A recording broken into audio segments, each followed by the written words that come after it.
গভীর শোক ও শ্রদ্ধায় সালাউদ্দিন দুই ডুবির স্মরণ করেছে পটুয়াখালী রাঙ্গাবাড়ির বাসিন্দারা। 2002 সালের এই দিনে মেঘনার 60 নলে ডুবে যায় ঢাকা রাঙ্গাবাড়ি নৌ রুটের যাত্রী বোঝাই লঞ্চ সালাউদ্দিন দুই।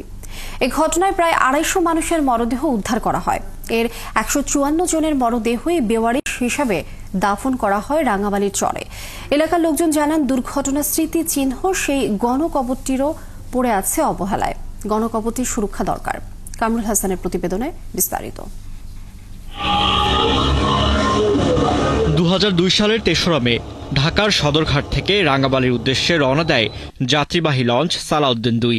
যাত্রাপথে মেঘনার 60 নলে ঝড়ের কবলে পড়ে ডুবে যায় লঞ্চটি। ডুবে যাওয়া লঞ্চের বেশিরভাগ যাত্রী ছিল রাঙ্গাবাড়ি, গলাচিপা, দশমিনা ও বাউফল সহ পটুয়াখালী জেলার। 3 দিন ধরে চলে উদ্ধার অভিযান। এই কবরে মনে করেন 3-4 জন করে মাটি দেওয়া যায়। পন্ডিজার সারছে ডিজাইনারটা জ্বালাই আবার মাটি দিয়েছে, আবার ফেসে মাটি দিয়েছে। এরকম 2-3 দিন ধরে মাটি দেওয়া লাগছে। কোনো মানুষের কোনো চেহারা নেই, সব কালো, কে মেয়ে কে সব উলঙ্গ ছিল।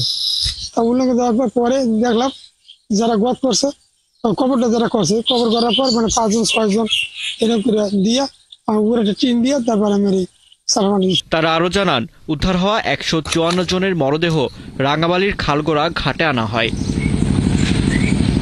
স্বজনরা শনাক্ত করতে না পারায় বেওয়ারিশ লাশ হিসেবে দাফন করা হয় দারছেড়া নদীর পাড়ে। আমি লঞ্চে উঠিয়া ওই লাশ, প্রত্যেকটা লাশ আমি ধরিয়ে ডুমের সাথে আমি করিয়ে দিছি। ওটার একটা কাপন করাই দিছি। পটুয়াখালী জেলার সব জায়গার লাশই আসলে কম বেশি, তার মধ্যে আমাদের এই দক্ষিণ অঞ্চলে বেশি ছিল। সরকারের দৃষ্টি আকর্ষণ করে বলছি, এটা যে একটা অনুদান দিয়ে ওইটা যে গণকবরের যে ওটা থাকে, ওটার চিহ্নিত যে থাকে, সেটা তাদের করা উচিত। এলাকার লোকজন আরো জানান, সেই গণকবরটি ইতিহাস হয়ে নদীগর্ভে হারিয়ে যাচ্ছে। স্বজনের টানে অনেকেই আসেন এখানে, কবর জিয়ারত করেন। তারা নিশ্চিত না হলেও মনে করেন এখানেই চিরনিদ্রায় ঘুমিয়ে আছেন প্রিয় স্বজন। তাই গণকবরটি সংরক্ষণ করা দরকার। অনেকে দূর দূরান্ত থেকে দেখতে আসে, বা এখন এটার যে অবস্থা, সরকারের কাছে আবেদন এটাই থাকবে যে এটাকে সরকারি ভাবে যেন এটার বাউন্ডারি দেওয়া এবং এটা সংরক্ষণের জন্য সর্বোচ্চটুকু চেষ্টা করা। সরকারি ভাবে যদি একটু উদ্যোগ নিতে, সাইড ওয়াল বা একটু মাটি ফেলাই যদি উঁচু করা হতো। ঘাট গুটোই ভেঙে যেতে আছে, কবর ভেঙে যেতে আছে, কোনো মারামত হয় না। এখন এইসব সরকার তার উদ্যোগ নেওয়া উচিত। সেদিন যারা বেঁচে ফেরেন তারা অনেকে স্বজন হারা হয়েছিলেন। বছরের এই দিনে তারাও আসেন দারছেড়া নদীর পাড়ে।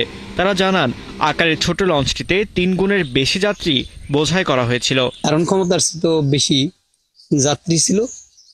আর মনে করেন ওই পারাবাদ 16 লঞ্চে প্রায় 60 জনের মতো উঠে আনছিল আমাদের নদীর থেকে। সাঁতার কাটা করলে ভুল হইবে, সাঁতার কাটা নিয়ে হাতের ইশারা রাখছি, কলাটা কোনো রকম যাক না। হ্যাঁ, এবার ঘন্টা আনের পরে নদী নিরাল হয়ে গেছে। নিরালের পর মনে করেন এবার একটা কুলে আমি যে ঠাই পেয়েছি, এই সমান পানি ছিল। ওই নৌ দুর্ঘটনার পর নৌ পরিবহন মন্ত্রণালয় করা একটি তদন্ত কমিটি নকশা মতো লঞ্চ নির্মাণ না করায় মালিককে এবং অতিরিক্ত যাত্রী বহনের জন্য মাস্টারকে অভিযুক্ত করে। এতে ওই লঞ্চের মালিককে জরিমানা ও মাস্টারকে চাকরিচ্যুত করা হলেও সন্তোষজনক শাস্তি পায়নি।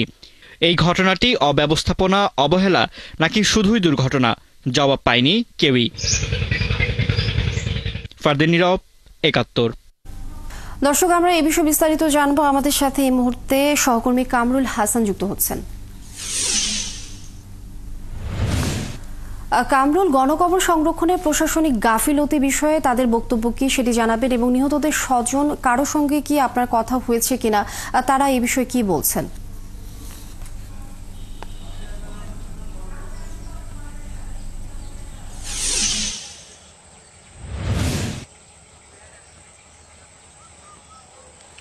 জি, ধন্যবাদ আপনাকে।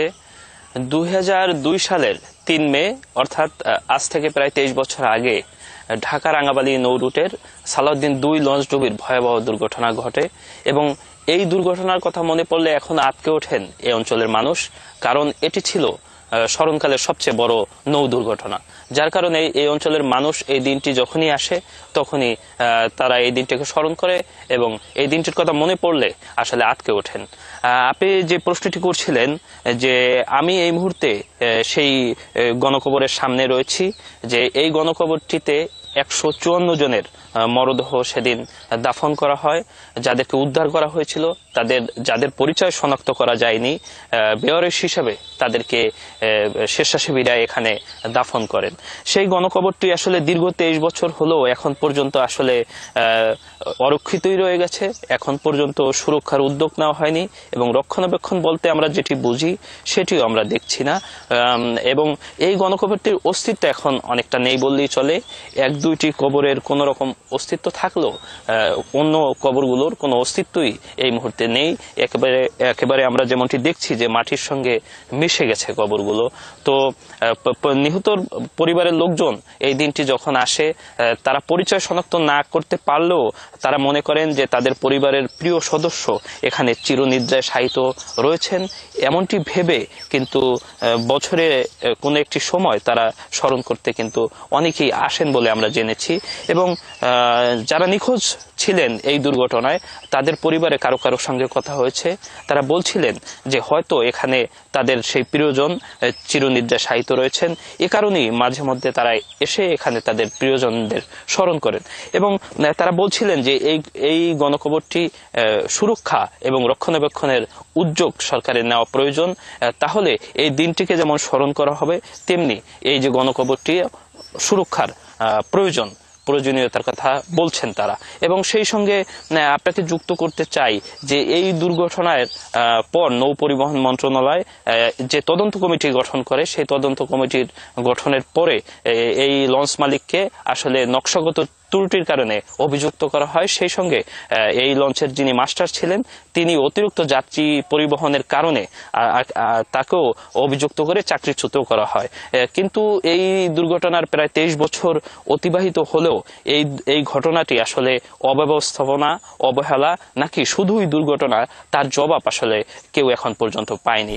এ নিয়ে কারো কারো ক্ষোভ রয়েছে। তারা বলছেন যে এত বড় একটি দুর্ঘটনার ঘটার এতদিন অতিবাহিত হলেও কেন এটি আসলে সুষ্ঠু তদন্ত এবং শাস্তির ব্যবস্থা গ্রহণ করা হয়নি, এটি নিয়ে তাদের মধ্যে প্রশ্ন রয়েছে। এবং ধন্যবাদ আপনাকে।